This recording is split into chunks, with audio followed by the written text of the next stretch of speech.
Bright Future School of Studies.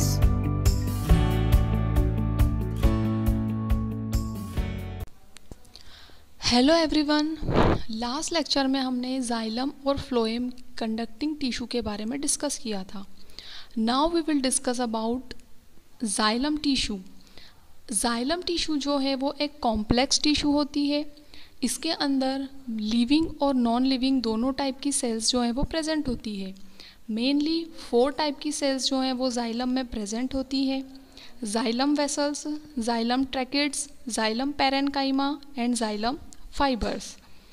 इन चारों में से जाइलम पैरेन्काइमा जो है वो लिविंग सेल होती है. रिमेनिंग 3 डेड सेल्स होती हैं.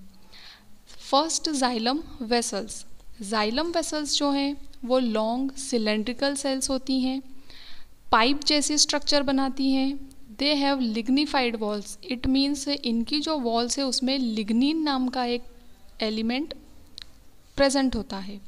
मेनली इनका वर्क होता है प्रोवाइडिंग सपोर्ट. ट्रैकेट्स. ट्रैकेट्स की अगर हम बात करते हैं तो ट्रैकेट्स जो है वो ट्यूब्यूलर सेल्स होती हैं, मीन्स ट्यूब के शेप की होती हैं. इनकी भी सेल वॉल में लिग्निन प्रेजेंट होता है जो टिश्यू को सपोर्ट देता है.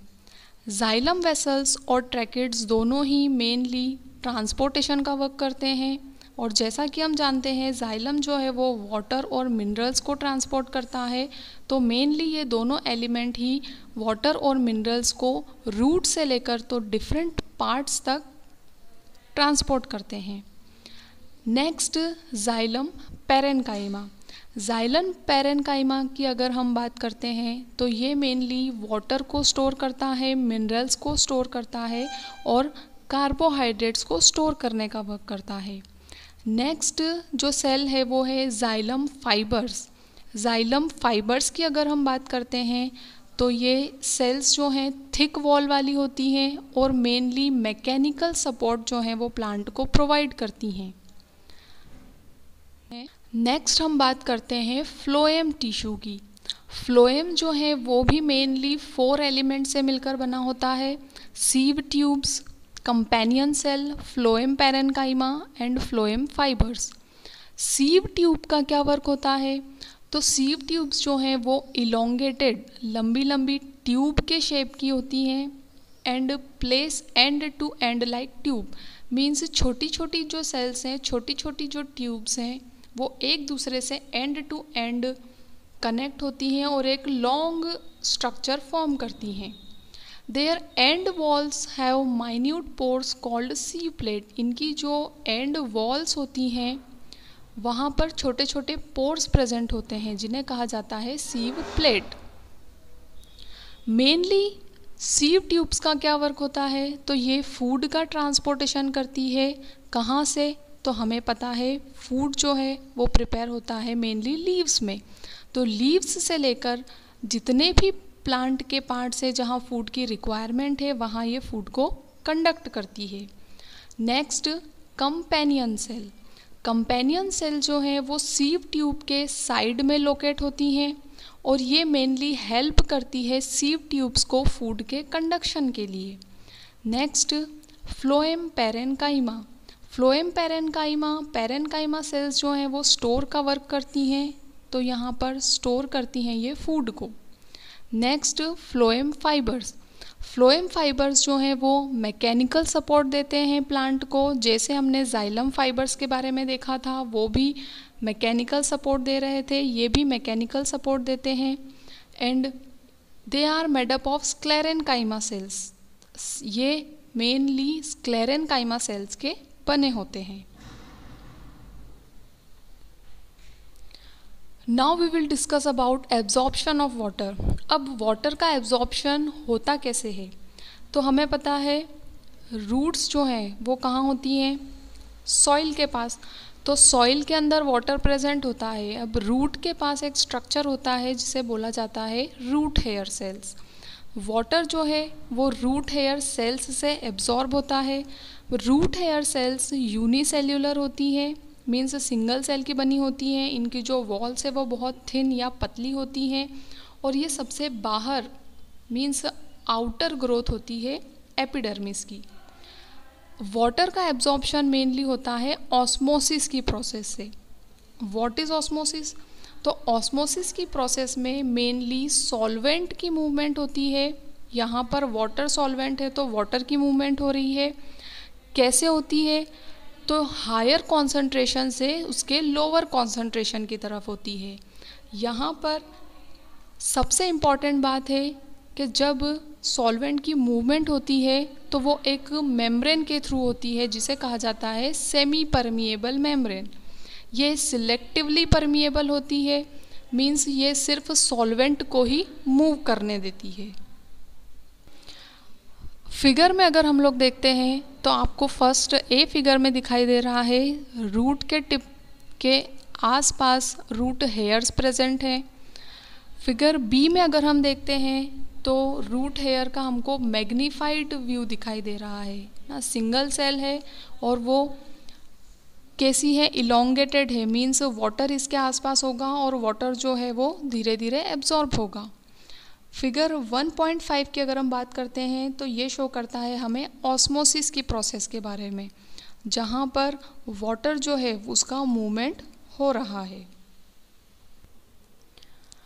वाटर मूवमेंट की अगर हम बात करते हैं तो वाटर मूवमेंट का डायरेक्शन क्या होता है?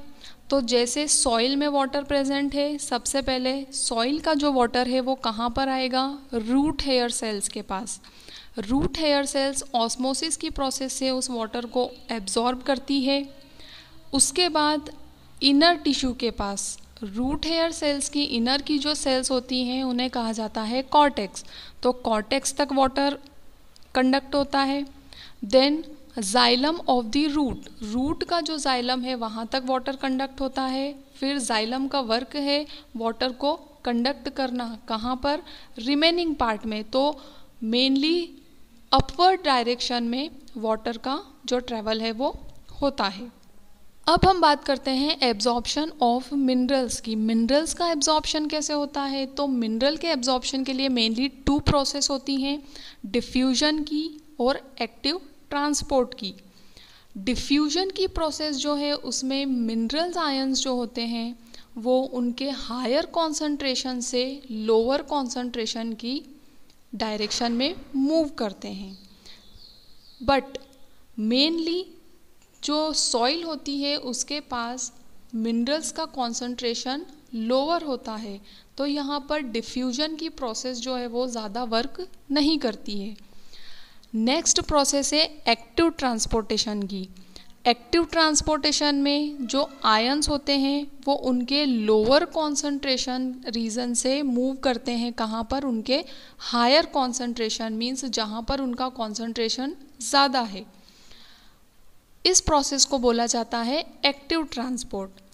इस प्रोसेस में मेनली एनर्जी की नीड होती है जो कि रूट हेयर सेल्स से मिलती है। अब हम बात करते हैं ट्रांसलोकेशन ऑफ फूड। जब फूड का ट्रांसपोर्टेशन होता है तो उस प्रोसेस को बोला जाता है translocation. The transport of soluble product of photosynthesis. Photosynthesis के जो सोल्यूबल प्रोडक्ट हैं, मीन्स जो वाटर के अंदर डिज़ोल्व हैं, जो कि मेनली क्या होता है? Sugar molecules. तो शुगर मॉलिक्यूल्स जब ट्रांसपोर्ट होते हैं उस प्रोसेस को बोला जाता है ट्रांसलोकेशन। अब फ्लोएम की जो सेल्स हैं मेनली सीव ट्यूब्स, जो कि क्या होती हैं? एक दूसरे से कनेक्टेड होती हैं और लॉन्ग ट्यूब्स का स्ट्रक्चर फॉर्म करती हैं। तो वैसे ही ट्यूब्स एक दूसरे के साथ कनेक्ट होकर के फूड को ट्रांसपोर्ट करने का वर्क करती हैं। कहाँ से? तो मेनली लीव्स जो हैं वो फूड प्रिपेयर करती हैं, तो लीव्स से जितने भी रिमेनिंग पार्ट है वहाँ पर फूड का ट्रांसपोर्टेशन कंप्लीट होता है। अब हम बात करते हैं प्लांट्स के कुछ इम्पॉर्टेंट मिनरल्स की। तो प्लांट्स को मेनली अपनी प्रॉपर ग्रोथ और डेवलपमेंट के लिए 17 मिनरल्स की नीड होती है। अब इन मिनरल्स को इनकी रिक्वायरमेंट के अकॉर्डिंग 2 कैटेगरी में डिवाइड किया है, macronutrient and micronutrient. Macronutrient means required in large quantity. ज़्यादा क्वांटिटी में प्लांट को जिन मिनरल्स की नीड होती है वो होते हैं nitrogen, phosphorus, potassium, sulphur, calcium and magnesium. Micronutrient, ऐसे न्यूट्रिएंट जिसकी रिक्वायरमेंट प्लांट को माइन्यूट क्वांटिटी मीन्स कम क्वांटिटी में होती है। ये होते हैं boron, chlorine, iron, zinc, copper, निकल, मैग्नीज एंड मॉलिब्डेनम। अब मेनली मिनरल्स का वर्क होता क्या है, तो प्लांट की ग्रोथ के लिए और उसके डेवलपमेंट के लिए, प्लांट में ग्रोथ होती है मीन्स सेल्स जो है वो डिवाइड होती हैं, सेल्स डिवाइड होकर के डिफ्रेंशिएट होती हैं, प्लांट्स के डिफरेंट पार्ट्स बनाने का वर्क करती हैं। तो ये सब ग्रोथ और डेवलपमेंट का जो वर्क है वो मेनली इन मिनरल्स की प्रेजेंस में होता है। इन मिनरल्स की बहुत ज़्यादा रिक्वायरमेंट प्लांट को होती है। Next, formation of plant body. Plant body का जो फॉर्मेशन है मीन्स जो भी सेल्स होती हैं, जो टिश्यू होती हैं, जो ऑर्गन्स होते हैं, उन सब को फॉर्म करने के लिए भी ये सब मिनरल्स रिक्वायर्ड होते हैं।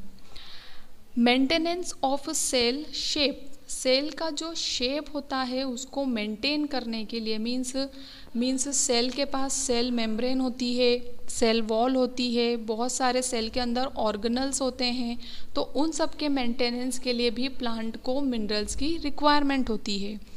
अगर प्लांट्स को ये सब मिनरल्स ना मिल पाए या कम मिल पाए तो उसकी वजह से प्लांट के अंदर कुछ डिसीज़ होने लगती हैं, जैसे कि नाइट्रोजन, फॉस्फोरस और पोटेशियम जो है वो प्राइमरी न्यूट्रिएंट होते हैं प्लांट के। जैसे हम बात करते हैं नाइट्रोजन की, तो नाइट्रोजन जो है वो क्लोरोफिल के सिंथेसिस के लिए बहुत ज़्यादा इसेंशियल होता है। अगर हम फॉस्फोरस की बात करते हैं तो फॉस्फोरस जो है वो ग्रोथ के लिए इसेंशियल होता है। पोटेशियम की अगर हम बात करते हैं तो वो फोटोसिंथेसिस और प्रोटीन के सिंथेसिस के लिए बहुत ज़्यादा नेसेसरी होता है। अगर हम बात करते हैं lake of nutrient means nutrient की डेफिशिएंसी से क्या क्या डिसीज़ हो सकती है, तो मेनली जैसे कि जिंक है, जिंक की अगर प्लांट में कमी है तो क्लोरोसिस होता है जिससे कि फोटोसिंथेसिस अफेक्ट होता है। आयरन की अगर कमी है तो लीव्स जो हैं वो येलो और ब्राउन कलर में चेंज हो जाती हैं। नाइट्रोजन की अगर कमी है तो रेड लीफ ऑफ कॉटन, एक कॉटन की डिसीज़ होती है। इसके अलावा और भी बहुत सारे न्यूट्रिएंट्स हैं जिनके कमी के कारण प्लांट्स में डिफरेंट टाइप की डिसीज़ हो सकती है।